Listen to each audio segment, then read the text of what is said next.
This is Merlin Seeley with Shikata Zen Homestead Eco Village. Today we're going to be showing you how to prepare a different type of dinner.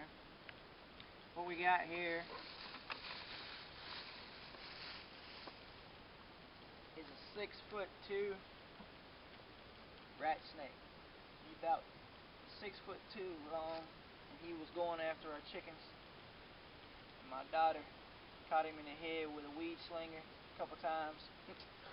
He's a big old snake. And we're going to show you how to skin this here snake and prepare him for cooking. Stop. First thing you want to do is you want to remove the snake's head. Some snakes can still strike even though they're dead for a little while, so the first thing you want to do is just cut the head off. You can't eat the head either if it's a venomous snake, which the black rat snake is not a venomous snake. The venom would all be in the head as well. So first thing you want to do is just remove the head of the snake. Make sure you got a sharp knife. The snake's scales and skin is pretty tough. But you just remove that head and get rid of that. And then we're going to be skinning this snake. And you just want to cut down just through the skin. Don't try and cut through the body, but just through the skin. Make an incision all the way down. All the way down from the head to the bottom down here. See where the separation is on the snake of the scales. This is the snake's exit, and you want to stop there, and then we pull the skin off. Basically what you want to do, just under the skin, take either a sharp knife or a real good pair of scissors like I got here. You're just going to cut the underbody of the snake. The scales are tough. Try not to cut the insides, because this is underneath is where his entrails are, and you don't want to make a mess of the meat. So just under the skin you're going to cut with your shears or some sharp scissors or even a sharp knife. And because this is a black rat snake, this is a constrictor snake. He squeezes his prey and kills it, suffocating it before he swallows it whole. If you was to do a rattlesnake, it would be a lot easier to skin your snake and prepare him, because the skin, you could just cut the head off and basically get the skin started at the top, and you could just pull it right off. But because this is a constrictor snake and other constrictor snakes are the same, there's a lot of connections on the snake's body to his skin so that he can squeeze with all his muscles. So the skin is a lot harder to get off. It's just a little more time consuming, but as you can see, a good pair of scissors makes the job quite easy. So we're just going to cut the skin all the way down the belly of the snake, trying not to make a mess, all the way down to the end of the snake where his tail begins. That's where his exit is at, and we're just going to see if we can pull the skin right off. Alright, we got the snake started now, the skinning of the snake. He's cut all the way down to the end of it, and we're just pulling the skin off. Comes off quite easy, actually.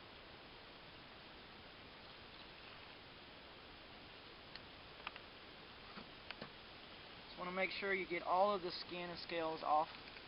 You don't want to have none of that on your meat when you eat it. It's tough. I did have a sort of a problem getting it started at the beginning, because the top layer wanted to stay attached, and like I said, the constrictor has a lot of attachments down through its skin, so I just used a sharp knife to kind of get underneath of it and get it started to where I could get it pulled off to where it comes off all together. And now we're going pretty good with it. This is a long snake.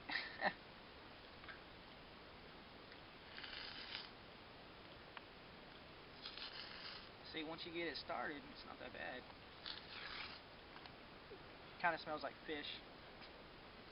He's been on ice. Killed him yesterday. He's been on ice overnight. You want to get your snake on ice as fast as possible if you plan on eating it, so that it doesn't go bad. And as you can see, we're at the end. But you just want to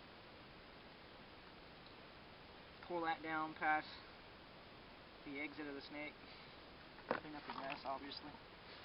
And we're going to cut this part off, just on the upper side of it, so that all that mess and stuff is at the lower end.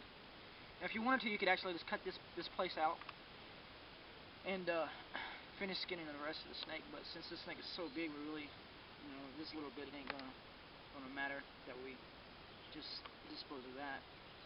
But just continue to skin your snake, and as you can see, the ribs are quite well attached to the spine. If you pull back the ribs like this, all this inside is the snake's insides right here. You want to take all of those out and get rid of those, and we'll be doing that here in just a moment. Alright, here we are. We're going to take out the snake's insides, and as you see, the ribs spread apart all the way down. It's easy to get them out. You just really use a scooping motion, and you want to pull all this out.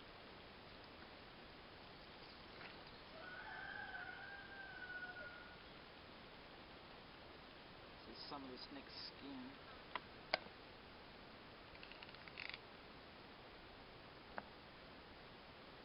It's attached with membrane. Make sure you pull that membrane out as well.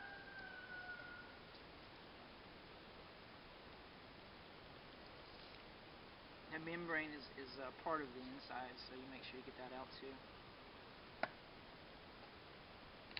There you go. See, once you get it all together, it really comes out really easy. It's simple. We've reached the heart of the snake. Make sure that all comes out as well. You don't want that to get in there. Maybe the stomach is in this area too. Try not to make a mess of the meat.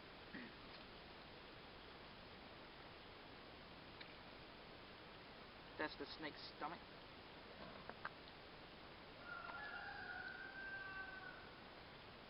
Scoop all of that out as well.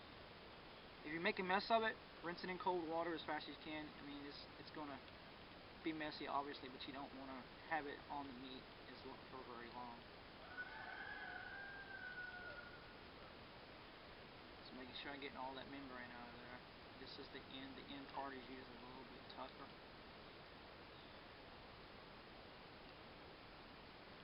We cut off the tail. It's about maybe 8-9 inches long, so that way we can cut off the snake's exit area.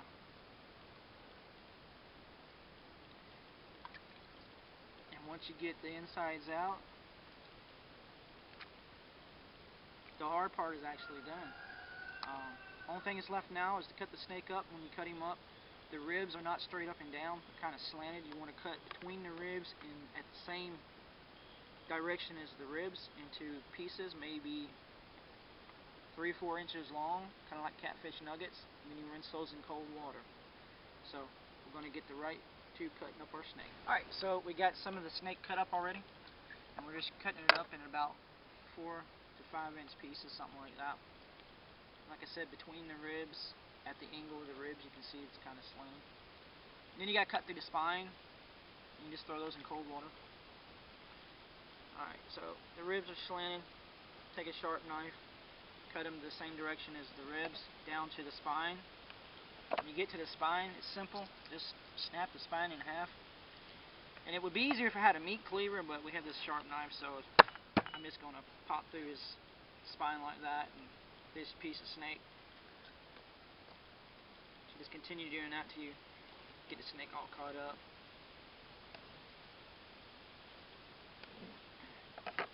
Out here on the homestead, we don't waste anything. We see a black rack snake, it's either our chickens and our chicken eggs or the snake. We just kill the snake. We're preparing for dinner. All snakes are edible. It don't matter what sort of snake it is, you can eat it. It's all according to how you prepare the snake, the way it tastes. Some articles will tell you they smell like a cross between, or they taste like a cross between fish and chicken. It might be true. I think more of a fishy flavor. There's not a whole lot of flavor to the snake, so it's all about how you season it and spice it and cook it. You want to add a lot of salt and black pepper. Get you some cornmeal together and dredge it in cornmeal and egg whites, and just basically fry it in some good oil, like peanut oil, olive oil, something like that, and You don't want to overcook the snake. It's just like cooking fish. You don't want to cook it too long. You know, the snake is not going to hurt you to eat it. One word of caution is if you're eating venomous snakes, you want to make sure that you cut the head off. And remember, a snake can still strike when it's dead. So remove its head first, and you won't deal with that. But when you remove the snake's head, such as a rattlesnake, the venom is going to be in the head, so you don't really have to worry about any of the venom. Then you can just prepare the snake like any non-venomous snake. And this is our last piece right here. And I just got cold water in the pan. That way we can rinse it off, get all the blood off, any kind of dirt and stuff. Snakes have been known to carry salmonella, so make sure you wash your hands and all of your utensils in your area with antibacterial soap or cleaner. We make our own using orange peels and vinegar. You want to wash your snake in cold water. Some people like to wash their snake before they skin it in soap and water. Make sure you get all the soap off if you do that. There's really no reason to do that other than just extra precautionary measures of bacteria, because once you take the skin off, you're not going to be eating that, and any bacteria left in the snake will be killed when you go to cook it. So we're just going to wash this snake up, and we're going to prepare the fire for fried snake. Alright, here we are, prepared to cook the snake. We got our fire going, cast iron skillet with some safflower oil in there, non-GMO, huh? Make sure you use good oil that ain't gonna make you sick. Peanut oil would have been real good, but I'm out of my peanut oil. What we got over here, we decided we're gonna Creole this snake up, so we got us some Creole seasoning here.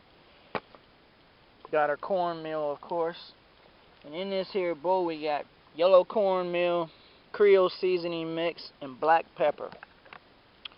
Here's the oil that I'm using, safflower oil. It's non-GMO, like I said. We got the snake in there in the cold water, and the oil looks like it's getting hot enough to where we can cook that snake. If you see it starting to smoke just a little bit, that's what we need. So we're gonna get right to cooking that snake up, and we'll let you know how it tastes. What we got going here is our snake is cooking in the hot oil. And one piece, it looks like the breading came off, but that's okay. You don't want to overcook the snake. When the batter starts getting like a golden brown, you turn it. Put a few pieces in at a time, not a whole lot. The oil will stay hot.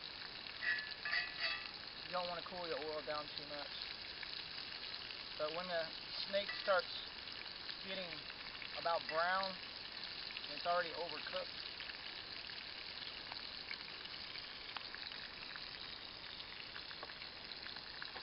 Alright, when you get ready to batter up your snake pieces, you just take them, get all the excess water off of them. And I got about a cup of beaten eggs right here. And you just drench them in the egg. You can use just egg whites, but since I don't waste anything, we just mix the yolk in with it and everything, just like you do catfish nuggets. Kind of reminds me of catfish nuggets. When it cooks up, it kind of looks like catfish cooking. It doesn't taste like it. Got the cornmeal mix here. Earlier I showed you what was in this. And you just coat the snake pieces in the cornmeal mix. This is our last piece. We've cooked up most of it. You can see it in the bowl here. Looks like catfish, like I said. You take it, put it in your hot oil. Oil could be a little bit hotter, but we had to change the oil because there was a lot of cornmeal in there, and I don't want it to burn. So that's what you do, and you just cook that up until it's golden brown and not overcooked. Then you enjoy. Alright, we got all the snake cooked up. I'll tell you what, it's good. Kind of reminds me of some catfish, like I said earlier, but some of the batter's coming off. It's Creole flavor. When you eat the snake, right along the spine is the thickest part of the meat. It's kind of chewy, kind of tough, but to tell you the truth, it tastes real good.